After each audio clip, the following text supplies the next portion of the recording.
So आज होता माझा bad day. Hello everyone, welcome back to my mini vlog. So सकाळची सुरुवात गाजर, बीट आणि अद्रकच्या ह्या ज्यूसपासून केली. थोडंसं हेल्दी रुटीनकडे वळण्याचा प्रयत्न करते. ज्यूस पिल्यानंतर हा अचानक ग्लास फुटला, म्हणजे पडला नाही, काय नाही झालं, अचानक तो फुटला आणि सगळे काच माझ्या हाताला लागले. कुणाला समजू नये म्हणून गपचूप या पिशवीमध्ये भरला आणि साईडला ठेवला. त्यानंतर मग नाश्ता केला.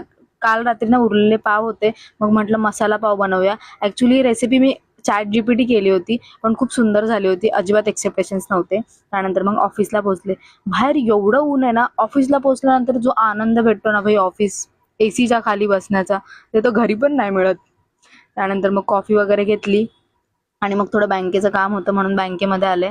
काम वगैरे झाल्यानंतर लंच करून घेतला आणि लंचमध्ये आज भरपूर व्हरायटी होती. बरं, काल जो व्हिडिओ मी पोस्ट केला होता त्या दादाविषयी, त्याच्यावरती मला बरेच कमेंट आले. काहींचं म्हणणं होतं की त्याला फॉलोबॅकची अपेक्षा होती, काहींचं म्हणणं होतं की तो तुझं अटेन्शन गेन करत होता, एका दादाचं तर म्हणणं होतं की तळ्यात मळ्यात नाही, त्याला तुझ्या गळ्यात पडायचं होतं. असो, संध्याकाळी ग्रोसरी शॉपिंगसाठी आले होते. मग म्हटलं पहिले पेटपूजा करूया, नंतर काम करूया.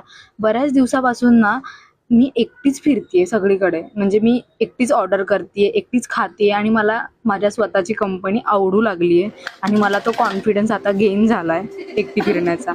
ॲक्च्युली बॉटल्सवरती ना माझं एक थोडं वेगळ्याच प्रकारचं प्रेम आहे. मला खूप आवडतात ह्या बॉटल्स. कन्फर्म फुटली असती तर काचेची असते. पण का तुला लवकर पिसायचं यार. तुम्ही ही बॉटल आणलेली जिमसाठी आणि हा फेस वॉश. ॲक्च्युली मी